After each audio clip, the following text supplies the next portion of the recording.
Israeli troops are continuing their operation inside the territory's largest hospital, Al-Shifa. Israel's Prime Minister says that Hamas leaders fled the hospital before Israeli troops arrived.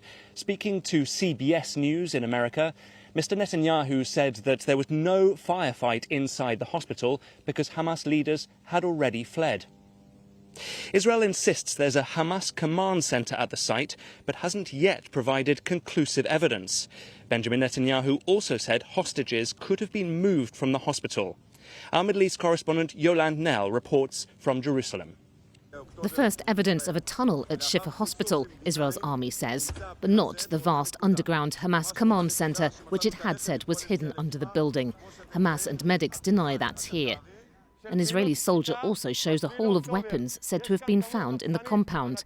We can't independently verify this footage. Hundreds of Palestinians, including newborn babies, remain trapped at the hospital without power. Meanwhile, the body of Yehudit Weiss was found in a house nearby, Israel's military says. She was one of about 240 hostages snatched by Hamas on the 7th of October. They'd believed more were here. We had strong indications that they were held in the Shifa hospital, which is one of the reasons we entered the hospital. If they were taken out. We have intelligence about the hostages. Meanwhile, in southern Gaza, where most of the Strip's population was told by Israel to take refuge, conditions are increasingly dire. And Israel's told tens of thousands more people to move from their homes and shelters as it looks to expand its offensive here. You want me to introduce myself? I have nothing to say. I'm a citizen like other citizens who fled south.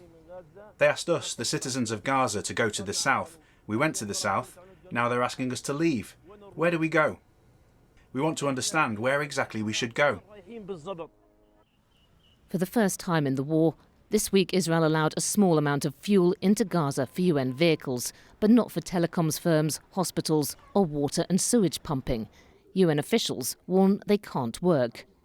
If the fuel does not come in, people will start to die because of the lack of fuel.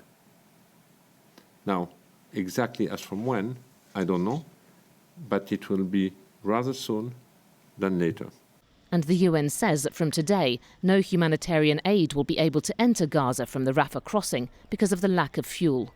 6 weeks into this brutal war, there's no end in sight, and the humanitarian catastrophe is deepening. Yolande Nell, BBC News, Jerusalem.